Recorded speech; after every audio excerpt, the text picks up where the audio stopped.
할렐루야. 우리 이곳에 잘 오셨습니다. 여러분 한번 이렇게 손 하트 한번 만들어서 옆에 있는 분들하고 사랑합니다 같이 한번 얼굴 보면서 인사하겠습니다. 시작. 사랑합니다. 네, 사랑합니다. 뒤도 보셔야 돼요. 뒤에도 있어요. 똑같이 뒤를 보니까 못 보네. 여러분 사랑합니다. 하나님의 사랑 안에서 여러분 함께 힘을 내고 아름답게 세워지는 우리 귀한 모든 분들 다 되시기를 간절히 소원합니다. 여러분 요즘 센세이션을 일으키는 드라마 하나가 있습니다. 여러분 그 드라마가요, 부부의 세계라는 드라마예요. 제가 TV가 없어서 자세하게는 잘 모르고 이렇게 클립으로 잘라 놓은 것들 이렇게 좀 보고 있는데요. 여러분 저기 드라마에 보면 가족이나 결혼, 사랑에 대해서 다시 한번 생각해 보게 됩니다.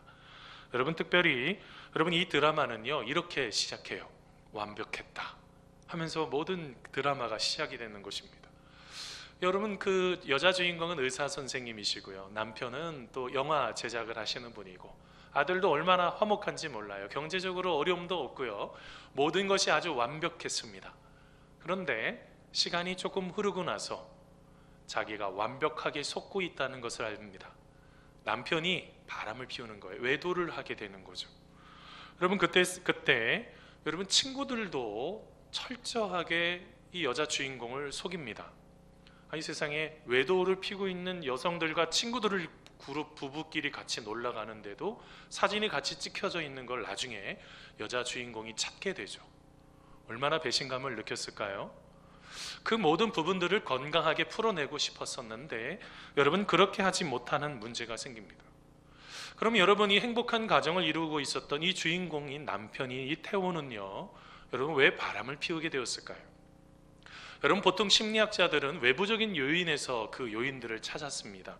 여러 가지 요인 중에서 첫 번째는 부부관계가 만족스럽지 않거나, 아니면 남편과 아내와 이게 성격이 안 맞아서 계속 갈등하다가 싸우는 겁니다. 그리고 또한 부모님들 어떤 문제로 또 갈등이 계속 생겨나는 그런 것들. 또 하나가 경제적인 문제가, 이 외도가 일어나는 보통 일반적인 방식이었습니다. 그런데 그것만이 아니라는 것을 밝혀내기 시작한 거예요.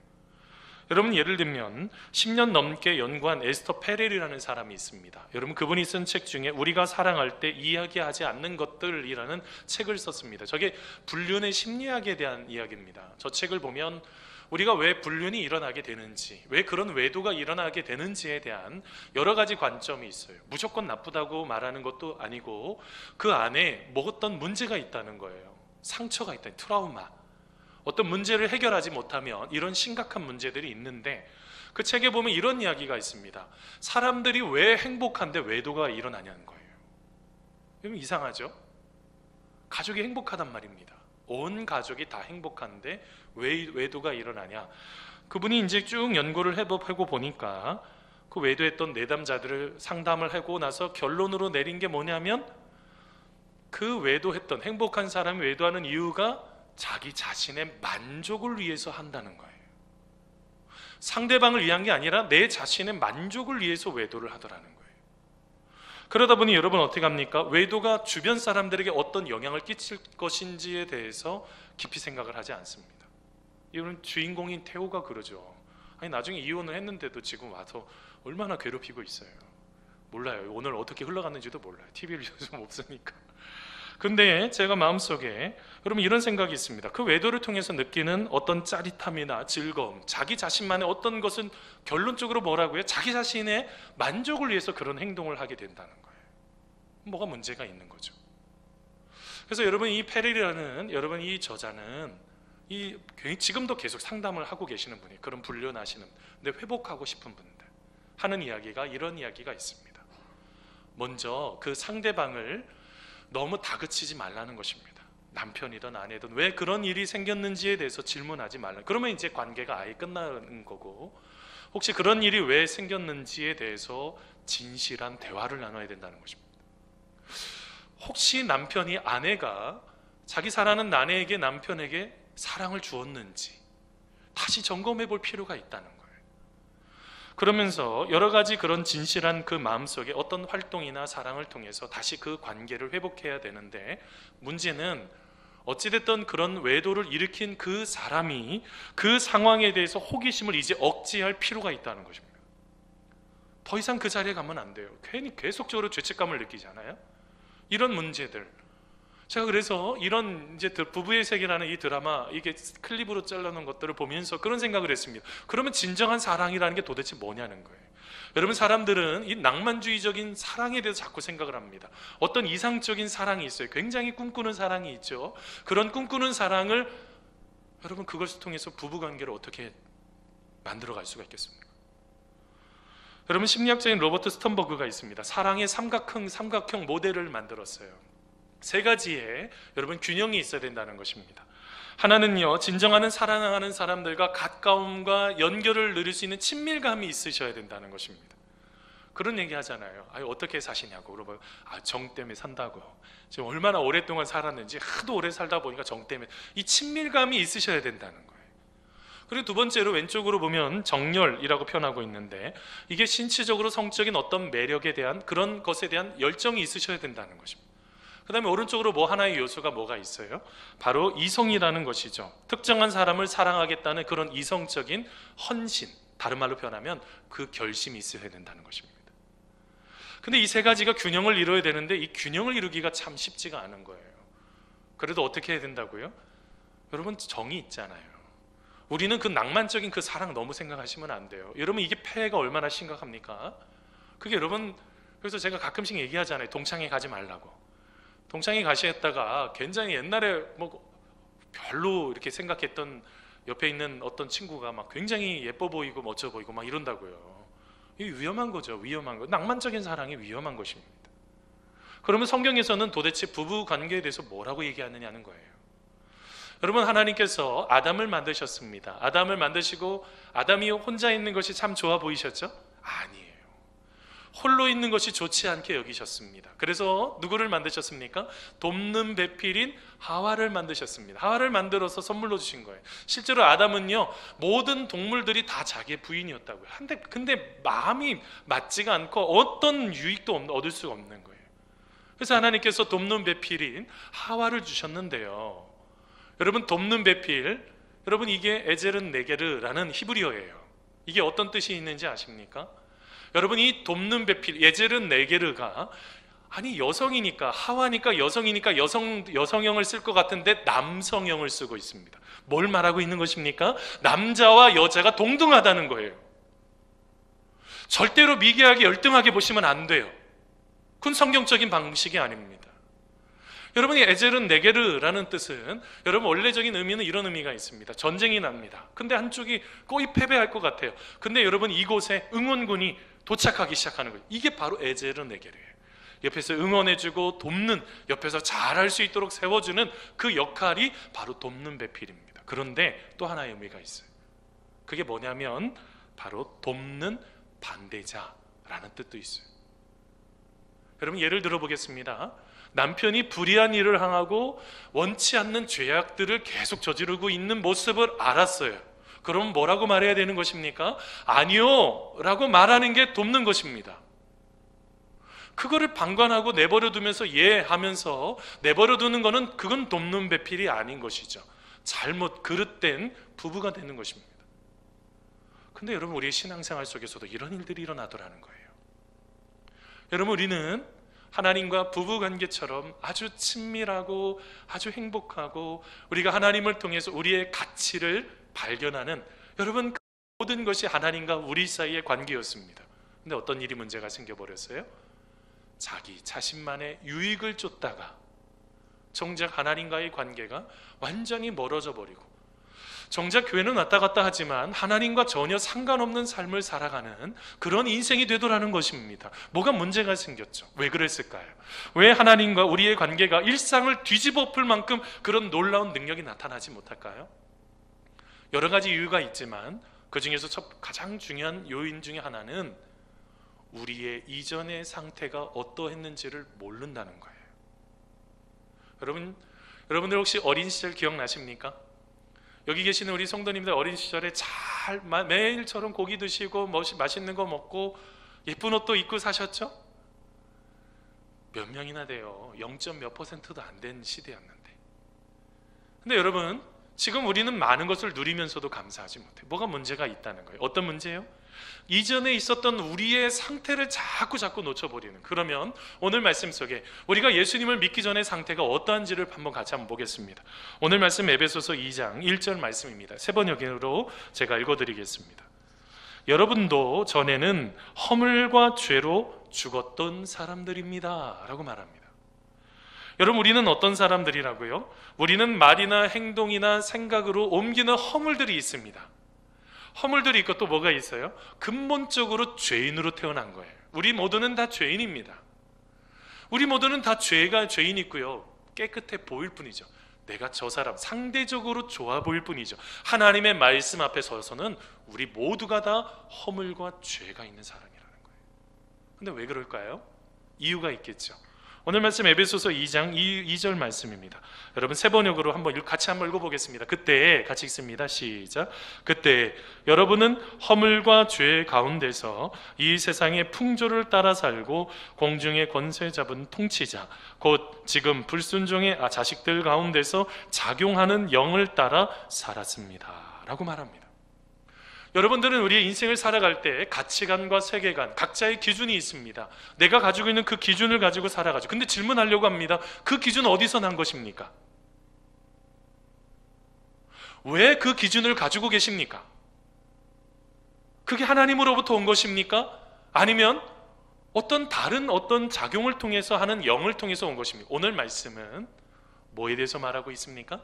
하나님이 주신 것이 아니고 이 세상의 풍조를 따라가기 시작했다는 거예요. 세상 사람들 다 그렇게 하니까 나도 그런 기준이 생겼다는 거예요. 그리고 또 뭐가 있다고요? 공중의 권세 잡은 자, 사탄이 여러분 우리의 마음을 자꾸 조종한다는 것입니다. 그래서 어떻게 됐다는 것입니까? 하나님이 원하시는 그 기준이 아니고 내 자신도 모르게 내 마음이 가는 대로 행동하기 시작했다는 거예요. 여러분, 그렇지 않겠습니까? 내가 결정했으니까 내가 마음대로 행동하는 것입니다. 그러면서 문제가 하나가 생겼습니다. 에베소서 2장 3절 말씀인데요, 여러분 이것도 세 번역으로 같이 한번 읽어보겠습니다. 우리도 같이 읽습니다. 시작. 우리도 모두 전에는 그들 가운데서 육신의 정욕대로 살고 육신과 마음이 원하는 대로 행했으며 나머지 사람들과 마찬가지로 날 때부터 진노의 자식이었습니다. 아멘. 여러분, 우리는 어떤 사람이었다고요? 마음이 원하는 대로 살았다는 거예요. 도둑질하고 게으르고 악하고 다른 사람의 인생을 파괴시켜버리는 바로 그 일을 하는데 주저함이 없었다는 거예요. 여러분, 이러니 아무리 열심히 잘 살았다고 할지라도 상을 받을 수 없는 것입니다. 왜 그랬을까요? 하나님이 원하시는 그 길이 있죠. 마라톤을 달리면 그 길로 달려야 돼요. 근데 내가 막 가로질러 가서 내가 1등으로 들어가면 상을 받을 수 있을까요? 아니죠. 도리어 책망을 받는 거죠. 오늘 말씀대로 표현하면 진노를 경험하게 되는 것입니다. 여러분, 이 부분에 대해서 잘 다룬 책이 있습니다. R.C. 스프로울이 쓴 거듭남이란 무엇인가라는 책에 보면 이런 이야기를 하나 합니다. 우리는 500명의 다른 경쟁자들과 마라톤에서 뛰고 있는데 자리를 떠나 자신만의 코스를 뛰기로 결심한 사람과 같다는 거예요. 그러면 아무리 빨리 달려도 상을 받을 수 있을까요? 여러분, 경주 안에서 그 경계선 안에서 뛰어야지만이 우리가 상을 받을 수 있는 건데 우리는 상을 받지 못하는 인생이 되더라는 거예요. 조금 더 깊이 있게 말하면 우리가 지금 걸어가고 있는 길이 예수님과 함께 걸어가는 길이 되어야지 그 길이 상 받는 길이고 축복이 있는 길인데 내가 마음에 원하는 대로 마음대로 걸어가면서 상을 받기를 원한다는 게 얼마나 잘못된 길이냐. 그게 바로 어떤 길일까요? 그게 진노의 길이었다는 거예요. 저는 오늘 말씀 묵상하면서 생각이 참 많아졌습니다. 우리가 예수님 안에 거하지 않는 모든 것이 다 진노라는 거예요.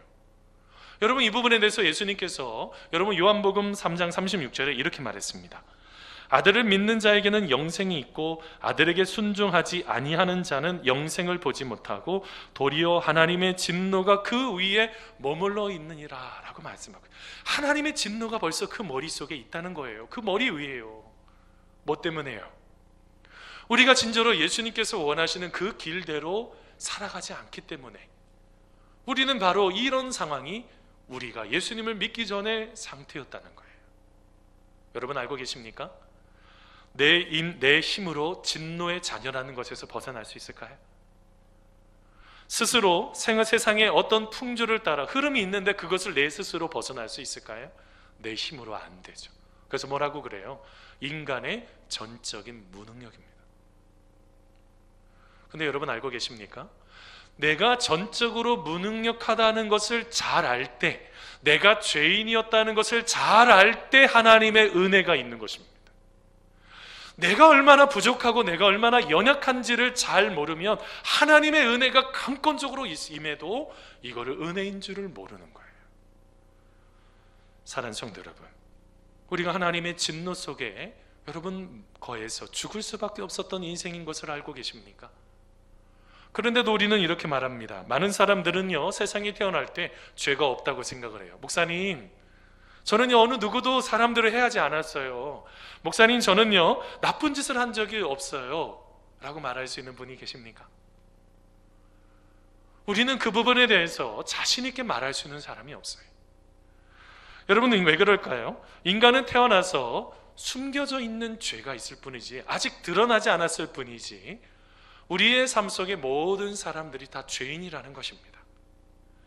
일찍 드러나고 늦게 드러날 뿐이지, 겉으로 드러나든지 아니면 아직도 속에서 그런 죄로 가지고 있든지 그런 상태이지, 우리 모두는 다 죄인이라는 것입니다. 자, 그런데 죄에는 문제가 하나가 생깁니다. 죄의 싹은 뭘까요? 죄의 싹은 사망입니다. 여러분, 로마서 6장 23절입니다. 우리 같이 한번 읽어보겠습니다. 죄의 싹은 같이 읽습니다. 시작. 죄의 싹은 사망이요 하나님의 은사는 그리스도 예수 우리 주 안에 있는 영생이니라. 아멘. 여러분, 오늘 말씀에 우리가 하나님 안에서, 주님 안에서 영생을 누려야 되는데 내가 원하는 대로 막 살아가 버려요. 죄된 모습을 살아가고 있는 거죠. 근데 여러분, 죄의 싹이 뭐라고요? 사망이라는 거예요. 사망이라는 게 지금 죽는다는 것을 말하는 것이 아니고 하나님과 우리 사이의 관계가 끊어져 버렸다는 것입니다. 그럼 모두 끊어진 건가요? 축복의 통로도 끊어져 버리는 거죠. 하나님께서 우리에게 주시는 복도 우리가 누릴 수가 없는 거예요. 근데 우리는 자꾸 어떻게 합니까? 하나님을 무시하고 하나님 없는 것처럼, 하나님은 함께 하신다고 약속하고 계시는데도 우리는 마치 하나님이 없는 것처럼 모욕하고 무시하고 하나님 없는 인생을 살아가더라는 거예요. 여러분, 이게 얼마나 심각한 문제입니까? 오늘 말씀대로 표현하면 반역하는, 불순종하는 그런 자세가 바로 그런 자녀됨이 바로 우리들의 모습이었다는 것이죠. 그래서 하나님은요, 우리와 우리 사이를, 하나님과 우리 사이를 볼 수가 없어서 얼굴을 돌려버렸어요. 그럼 성경 말씀에 이사야서에도 많이 나타나죠. 하나님과 우리 사이에 가로막고 있는 게 다른 게 아니에요. 죄라는 거죠, 죄. 그래서 하나님은 볼 수가 없으셔야 돼요. 그래서 고개를 돌려버리셨습니다. 여러분, 여기 부부들 계시는데요, 여러분 부부끼리 한번 싸워보신 적 있죠? 여러분 싸우시면 어때요? 저는 제 아내가 저하고 싸우면 쌩 하던데요, 문을 딱 닫고 들어가면 굉장히 마음이 불안하고 언제 나오실래나, 언제 미안하다고 그래야 되나, 막 마음이 너무너무 불안하던데요. 여러분 알고 계세요? 하나님과 우리 사이에서도 여러분 우리 스스로 아무리 노력한다고 채울 수 없는 공간이 있는 것입니다. 이 부분에 대해서 성 어거스틴이 이런 말을 했습니다. 주님, 당신 안에서 안식을 발견하기까지 우리 마음은 안식을 누리지 못할 것입니다 라고 말했어요. 우리 안에요, 큰 빈 공간이 있다는 거예요. 아무리 내가 그것에 물질로 채우고 권력을 채우고 내가 많은 노력을 한다고 할지라도, 어떤 선행을 한다고 할지라도 이것을 어느 누구도 채울 수가 없어요. 그러다 보니 여러분, 이 가슴이 어떻게 될까요? 이 빈 곳에, 이 허한 곳에 아무리 채울 수 없으니 고독해지는 것입니다. 혼자라고 자꾸 생각을 해버리는 거예요.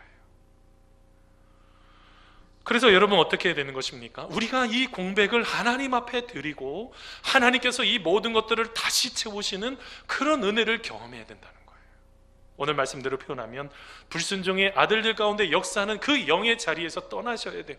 허물을 자꾸 나타나고 죄가 나타나는 그 자리에서 떠나셔야 된다는 거예요. 근데 여러분, 우리는 그것에 얼마나 연약한지 몰라요. 근데 여러분, 오늘 말씀에 이걸로 끝나버렸으면 우리 인생에 소망이 없을 것 같아요. 그러나 하나님께서 어떻게 하십니까? 우리를 예수님 안에서 다시 살리셨다는 거예요. 오늘 말씀 에베소서 2장 4절 5절 말씀입니다. 여러분 같이 한번 읽어보겠습니다. 국률이 같이 읽습니다. 시작. 국률이 풍성하신 하나님이 우리를 사랑하신 그 큰 사랑을 인하여 허물러 죽은 우리를 그리스도와 함께 살리셨고 너희는 은혜로 구원을 받은 것이라. 아멘. 여러분 오늘 말씀이 영어 성경으로 한번 보면요, 단어 하나가 생략이 되어 있어요. 그게 뭔지 아십니까? but이라는 단어예요. 그러나라는 단어예요. 우리가 허물이 있고 죽을 수밖에 없는 인생이었고 인생 가운데 소망이 없는 그런 인생으로 끝나버렸으면 얼마나 고통스러웠겠어요. 그런데 오늘 말씀 4절에요. 그러나 하나님은 이렇게 시작하고 있는 거예요. 그러나 하나님은 어떻게 했다고요? 우리를 다시 살리셨다는 거예요. 여러분 우리는 죽었습니다. 그러나 하나님은 다시 살리셨어요. 우리는 소망이 없었습니다. 그러나 하나님은 다시 소망을 주셨어요. 우리는 절망했습니다. 그러나 하나님은 우리의 모든 절망을 다시 일어설 수 있도록 도와주셨어요. 사랑하는 성도 여러분, 우리의 삶 속에 다른 것은 다 잊어버려도 그러나 하나님은 기억해야 될 줄 믿습니다. 여러분이 그러나 하나님을 우리가 경험하게 될 때 우리 하나님께서는 우리 어떻게 하십니까? 우리에게 너무너무 많은 사랑을 주시는 그 사랑이 느껴져요. 그뿐만이 아닙니다. 하나님께서 나를 불쌍히 여기시는 그 긍휼의 하나님이 느껴지는 거예요. 여러분 우리 하나님께서 개입하시는 거예요. 나의 연약함 속에 개입하셔서 우리의 모든 것들 가운데 그것을 이겨낼 수 있도록 다시 힘을 북돋아 주시고 다시 일어날 수 있도록 다시 부활의 삶으로 우리가 삶을 살아갈 수 있도록 도와주시는 하나님의 은혜가 있다는 것입니다. 사랑하는 성도 여러분, 우리가 이 그러나 하나님을 만나야 될 줄 믿습니다. 여러분 이 마이클 켈리라는 분이 지은 그 지루함이라는 책에 보면요, 이 그러나 하나님이 얼마나 멋진지에 대해서 크게 두 가지를 설명하고 있어요. 하나는 그런 하나님은 어떻게 하실까요? 우리를 위하신다는 거예요. 여러분 위하신다는 게 뭡니까? 하나님은 우리와 함께 하시잖아요. 함께 한다는 게 장소적인 거거든요. 근데 여러분 회사 속에서 아니면 사람들을 만날 때 여러분 그들과 함께 있죠. 근데 여러분 위한다는 게 어떤 뜻이에요? 내가 가지고 있는 그 사람이 잘 되기 위해서 아주 적극적으로 도와주는 게 이게 위함이라고요. 근데 누가 그렇게 해주시겠다고요? 우리 하나님께서요. 여러분 로마서 8장 31절 말씀입니다. 여러분 같이 한번 읽어보겠습니다. 그런즉 같이 읽습니다. 시작. 그런즉 이 일에 대하여 우리가 무슨 말 하리요? 만일 하나님이 우리를 위하시면 누가 우리를 대적하리요? 라고 말합니다. 여러분 하나님이 우리를 위하시면 아주 적극적으로 모든 수단을 능동적으로 다 적극적으로 우리를 도우시는 그 하나님이 우리를 위하시면 어떻게 될까요? 우리의 대적이 어떤 대적이 우리 가운데 다가올지라도 우리는 그것에 넘어지지 않는다는 것입니다. 여러분 이 하나님의 얼마나 큰 은혜예요.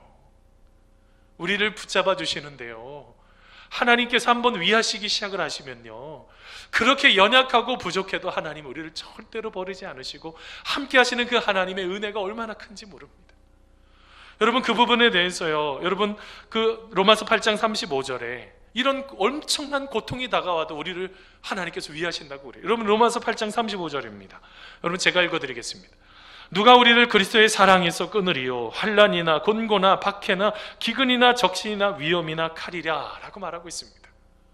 하나님께서 한번 위하시려고 주시는 그 사랑 안에 우리가 거하면 어떤 고통이 다가와도 어떤 어려움이 다가와도 우리는 그것에서 승리할 줄 믿습니다. 여러분 이것이 바로 믿음 생활이라고요.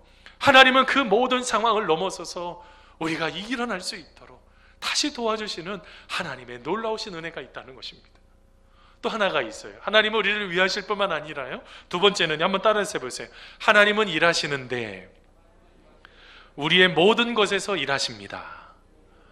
여러분 어떻게 하신다고요? 하나님은 일하시기는 일하시는데 어떻게 한다고요? 우리의 모든 것에 일하신다는 거예요.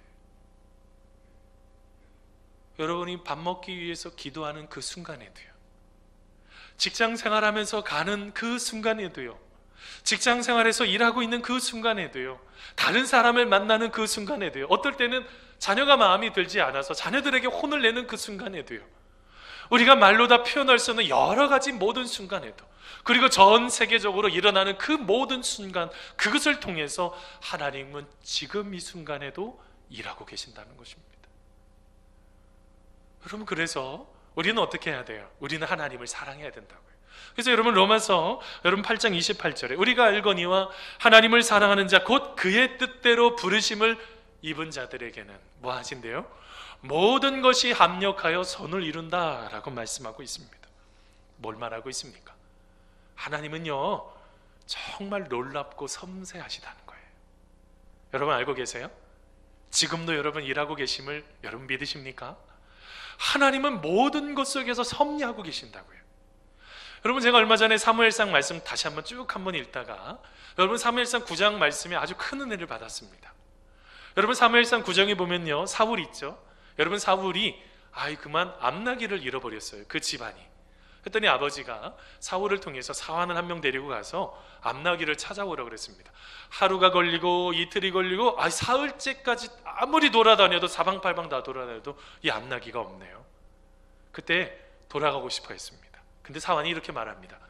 아니, 근처에 보면 또 하나님의 사람이 있는데 조금만 가면 우리 하나님의 사람한테 그것이 어디 있는지 좀 물어봅시다. 사무엘 선지자죠. 우리 좀 물어봅시다 라고 말합니다. 그러면서 여러분, 그 집을 향해서 여러분 가는 이야기가 나옵니다. 근데 여러분, 놀라운 일이 있습니다. 그 전날에, 사울이 오기 그 전날에 사무엘 선지자에게 하나님께서 주셨던 말씀이 있습니다.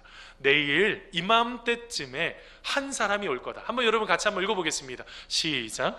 내일 이맘때에 내가 베냐민 땅에서 한 사람을 내게로 보내리니 너는 그에게 기름을 부어 내 백성 이스라엘의 지도자로 삼으라 라고 말씀하셨습니다. 뭐 하신 것입니까? 하나님께서 이 모든 것들을 전날에 다 알려주셨던 거예요. 하나님께서 이 사울을 왕을 삼기 위해서 어떻게 하신 것입니까? 그 전날부터 벌써 준비하고 있어요. 제가 근데 이것에 큰 은혜를 받았어요. 사울이 무엇인가를 준비하던 말던, 무엇인가를 어떻게 계획을 하던 말던, 하나님은 벌써 일하기 시작하신다는 거예요. 여러분, 여기에서 우리가 생각해야 되는 것이 있습니다. 여러분, 하나님은 지금 이 순간에도 우리의 모든 것 속에서 일하신다는 거예요. 하나님은 모든 것 속에서 일하시면서 우리가 다시 한번 하나님을 따라가며 우리의 모든 것들을 하나씩 하나씩 다시 세우시기를 원하고 계세요. 근데 여러분, 아까 말씀 잘 기억하셔야 돼요. 여러분, 사울을 왕을 세우는 거였는데 사울을 왕으로 세운다고 그러지 않고 아까 말씀 속에 여러분 뭐라고 그랬습니까? 이스라엘에 뭐를 세운다고 그랬어요? 지도자로 세운다고 그랬어요. 여러분, 진정한 왕은 누구이시기 때문에 그래요? 우리 하나님이 왕이시기 때문에 그래요. 여러분, 이것을 뭘 말하고 있습니까? 우리가 일시적으로 왕이 되려고 하는 생각들을 내려놓으셔야 된다는 거예요. 자꾸 내가 주인 되는 것이 죄라고 했습니다. 내가 하나님 없이 삶을 살아가는 그 모든 것이 죄입니다. 왜 죄가 됩니까? 내가 내 마음의 자리에, 왕의 자리에 내가 앉으려고 그래서 그런 것 아니겠습니까? 우리는 뭐만 하면 되는데요. 왕 대신 주님 의지하면서 우리는 지도자로서 맡겨진 일들만 잘 감당하시면 돼요. 지도자는 뭐 하는 것입니까? 왕이 여러분은 가지고 있는 왕의 생각들을 하나씩 하나씩 잘 따라가면 돼요. 다윗이 왜 하나님의 마음이 아픈 사람이 됐습니까? 그는 늘 자기의 곁에 성경 말씀이 있었다고요. 늘 밤낮으로 울면서 그 성경 말씀 읽으면서 하나님의 말씀을 따라갔으니까 그의 인생 가운데 실수한 것도 있었지만 또 다시 하나님을 의지하고 회개하고 다시 하나님 품으로 돌아가는 그 모습이 그를 아름답게 세운 것 아니겠습니까? 왕 대신 하나님을 의지한 것입니다. 사랑하는 성도 여러분, 우리는 사울과 같은 실패를 하지 않기 위해서 우리는 지도자로 살아가야 돼요. 왕 대신 하나님 의지하면서. 그러면 하나님께서요, 우리의 인생의 모든 것을 새롭게 만들어 가십니다. 우리를 다시 한번 하나님의 상속자로 만들어 가시고 하나님께서는 우리의 모든 일 속에서 모든 것을 하나씩 하나씩 이루어 가시는 하나님의 은혜를 우리가 경험하게 될 줄 믿습니다. 사랑하는 성도 여러분, 하나님이 일하시는 것들을 받아들이셔야 돼요. 지금 이 순간에도 일하시는 것들을 받아들이셔야 돼요. 날마다 함께 하시고 내가 좌절되고 눈물 나고 어떻게 인생을 살아가야 될지 알지 못할 때 그 순간에도 우리 하나님께서 분명한 것은 섭리하시고 계신다는 것, 우리가 이것을 깨닫게 될 때 우리의 인생의 새로운 삶을 우리가 경험하게 될 줄 믿습니다. 여러분, 말씀을 맺으면서요, 여러분, 코로나 여러분 19로 참 힘들죠. 코로나가 이렇게 생겼다고 그러네요. 여러분, 이게요 뭐처럼 보여요? 왕관을 혹시 쓴 것처럼 보입니까? 이 코로나라는 뜻이요, 왕관이라는 뜻이라고 그래요. 저도 잘 몰랐네요. 근데 여러분, 이 바이러스 표피에 이렇게 막 돌기가 이렇게 나와 있잖아요. 저런 게 왕관을 쓰고 있는 것처럼 보인다고 그래서 여러분 코로나라고 부른다고 그럽니다. 그런데 여러분, 저는 저것을 보면서 그런 생각을 해보게 됐어요. 여러분, 혹시 너무 우리가 왕관을 쓰기 위해서 이 세상에서 내가 왕의 자리에 앉기 위해서 혹시 죽을 힘을 다해 그 모든 것들을 경쟁하고 달려오지는 않으셨습니까? 우리의 모든 것의 포커스가 조금 다시 한번 변화가 있어야 될 것 같습니다. 우리는 저 코로나를 다 벗어나려고 그러는 것처럼 내가 썼던 그 왕관을 벗으셔야 될 줄 믿습니다. 내가 쓰려고 하는 그 왕관을 내려놓게 될 때 그 속에서 진정한 왕이 되시는 우리 주님이 온전하게 드러날 수가 있는 것입니다. 그렇게 될 때 바로 우리의 인생 가운데 새로운 피조물로 하나님이 기뻐하시는 인생으로 우리의 삶을 살아갈 수가 있다는 것이에요. 사랑하는 성도 여러분, 알고 계십니까? 우리는 우리가 생각하는 것보다 훨씬 더 악한 존재입니다. 하지만 우리는 우리가 아는 것보다 더 많은 사랑을 받는 존재라는 것이에요. 지금 이 순간에도 우리가 참 긍휼이 많으신 하나님께서 우리에게 다가오셔서 사랑으로 하나님의 놀라우신 은혜로 여러분 이끌어주시는 하나님의 손길이 있습니다. 사랑하는 성도 여러분, 우리의 왕관을 벗고 우리가 다시 한번 주님과 함께 걸어갈 때 하나님의 일하심을 우리가 경험하고 하나님께서 우리를 위하심을 우리가 경험할 때 우리의 삶 속에 놀랍도록 새롭게 만들어 가시는 그 하나님의 은혜 가운데 거하게 되는 놀라운 축복을 우리가 누리게 될 줄 믿습니다. 여러분, 그 주님 생각하시면서 한 걸음 한 걸음 나아가는 우리 모두가 다 되시기를 간절히 소원합니다.